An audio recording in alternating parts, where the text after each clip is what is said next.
Tuna kuangalia saikolojia ya wanaume. Ni mambo gani ambayo mwanamke akiyafanya kwa mwanaume, yule mwanaume waga anapoteza mvuto kabisa na huyo mwanamke. Na somo hili ni nzuri sana. Kwa mwanamke ukiyajua haya mambo manake hautayafanya tena ili usipoteze kabisa ule upendo kwa mwanaume kwako. Kwa sababu watu wengi wanalalamika sasa hivi mbadilika, sasa hivi anipendi, lakini kiukweli chanzo kikubwa kuna mambo ambayo mwanamke kakosea. Lakini pia kwa mwanaume itakusaidia hata kama una mwenzi wako ambao unampenda, utamuelekeza ili asifanye hivyo vitu ili msije mkashindwa kuwa na upendo kama mlivyokuwa nao mwanzo. Lakini kama hii ndo mara yako ya kwanza kujiunga na channel yetu ya Elikhan Mtz, karibu sana na usisahau kusubscribe. Okay, sasa kabla tujaangalia kwa nini kuna mambo ambayo yanaweza kumpelekea mwanaume akapoteza mvuto kwa mwanamke, ni lazima tuelewe kwanza mvuto wa mwanaume kwa mwanamke ni upi. Na watu wengi waga wanaamini kwamba mvuto wa mwanaume kwa mwanamke ni ile sura, umbile, kama sasa hivi kuna msemo unasema mwanamke awe na nyashi. Watu wengi wanaamini hivyo, lakini kisaikolojia ni zaidi ya hivyo, kwa sababu kinachodumisha upendo na mahusiano mazuri baada ya mwanaume kumtamani mwanamke huwa kuna mambo ya msingi ya kuzingatia. Sasa mvuto wa mwanaume kwa mwanamke hautegemei muonekano wa nje pekee. Kisaikolojia mwanaume huvutiwa zaidi na mazingira yanayompa amani ya akili, ulinzi wa kihisia na heshima. Mabadiliko ya kitabia katika mahusiano yanaweza kuamsha hofu ya kiakili na kubomoa mvuto huu kwa haraka sana.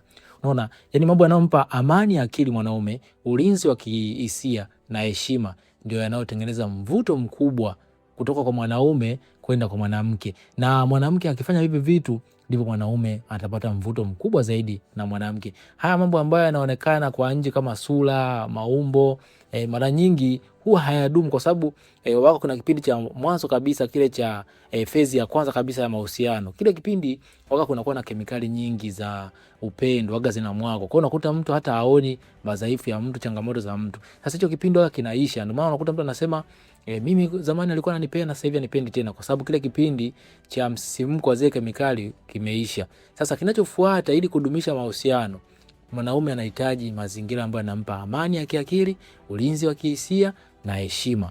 Akikosa hivi vitu, tayari ule mvuto wa mwanaume kwa mwanamke huwa unapotea kabisa, na wengi ndio waga wanajikuta wanaachika au mahusiano yanaharibika kabisa. Sasa leo tutajifunza jinsi gani ya kujua vitu hivyo ambavyo vinaweza kupoteza mvuto, lakini pia na namna gani ya kuzuia hiyo hali isitokee. Okay, jambo la kwanza kabisa ambalo linaweza kupoteza mvuto wa mwanaume kwa mwanamke ni wivu kupitiliza. Sasa hii inakuaje? Kwa mfano kukagua simu, kuzuia mawasiliano na marafiki au kuhoji kila hatua huondoa uaminifu. Mwanaume huanza kujihisi yuko gerezani na kupoteza kabisa mvuto.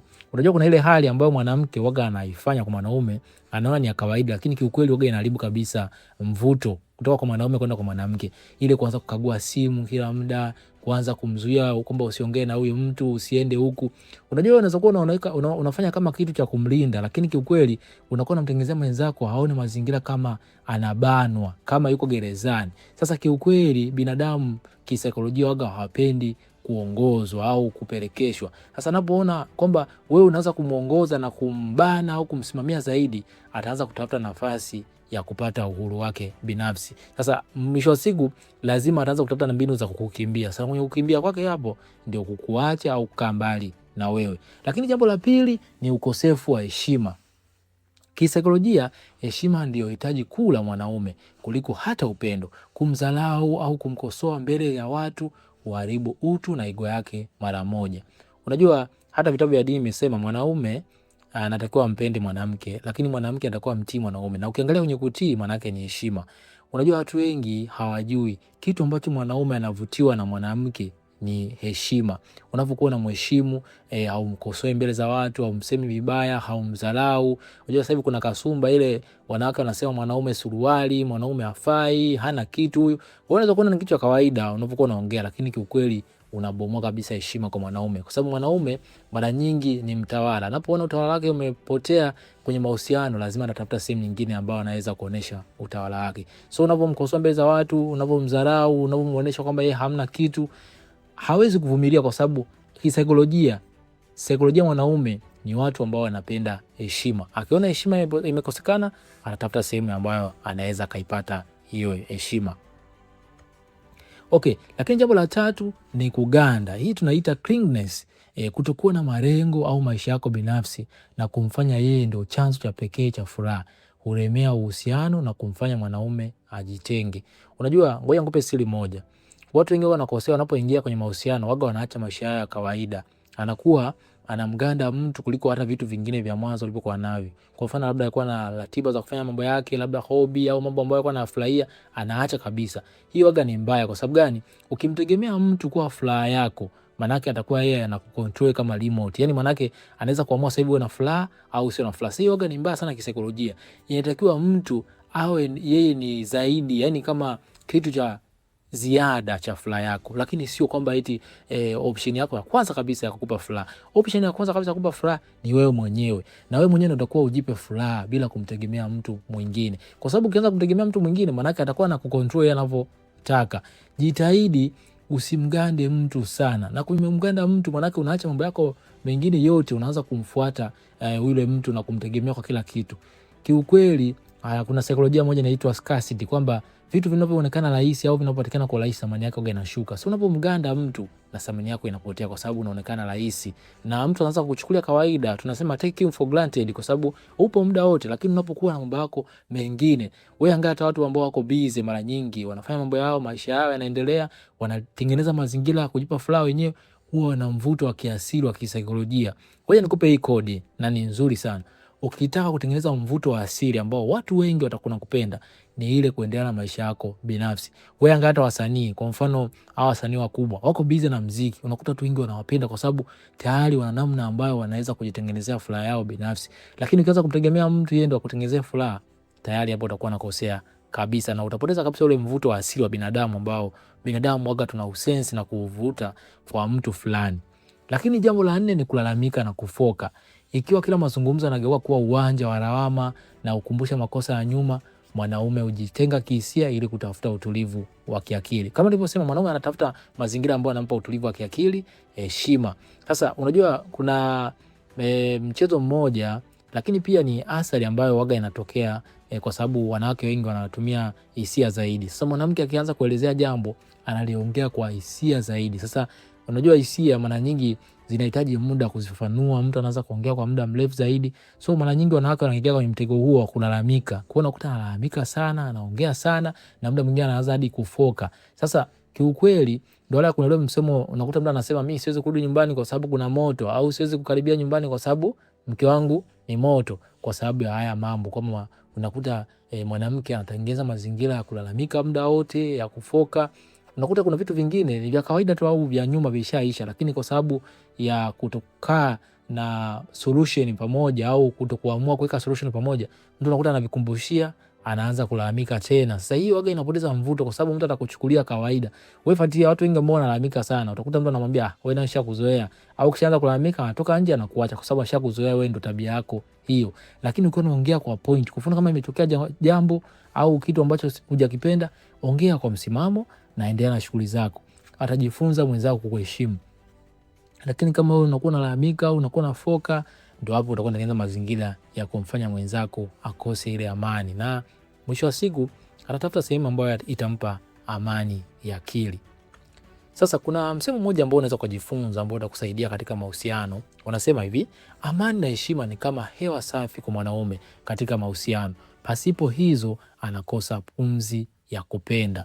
Hivi vitu ni vya kawaida, lakini vina umuhimu mkubwa sana.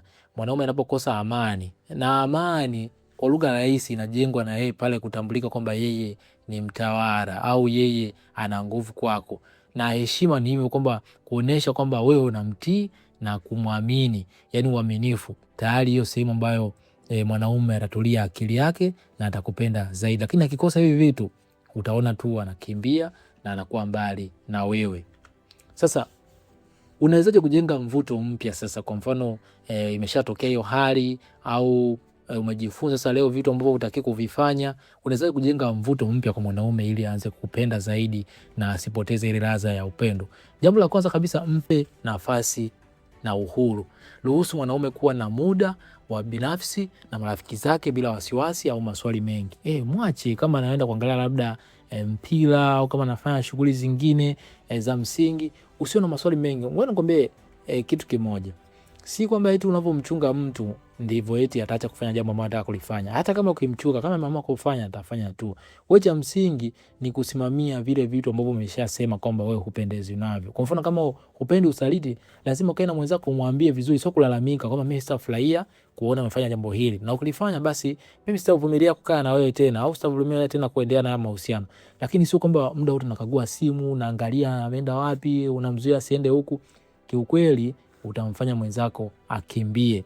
Lakini jenga heshima kwanza. Toa maoni na ukosoaji wako kwa faragha na kwa kutumia lugha ya staha na adabu. Kwa mfano mwanaume akakosea, au hata sio mwanaume, kwenye maisha tu ya kawaida, mtu yote akikosea, mtafute sehemu ambayo ni ya peke yenu, faragha. Ongea lugha nzuri ambazo sio za kuvunjiana heshima. Huyo mtu atakusamini na kuheshimu zaidi. Lakini jali maisha yako binafsi. Endelea kukuza malengo yako, hobi na urafiki ili uwe na vyanzo vingine vya furaha. Kama nilivyosema, watu wengi wanakosea wanapoingia kwenye mahusiano, wanaacha maisha yao ya kawaida. Kiukweli waga ni kosa. Endelea na maisha yako ya kawaida, malengo yako, hobi zako ili ujitengenezee furaha yako binafsi bila kumtegemea mtu mwingine. Lakini wasiliana kwa amani. Badilisha malalamiko ya hasira kwa mazungumzo yenye kujenga na kuleta solution.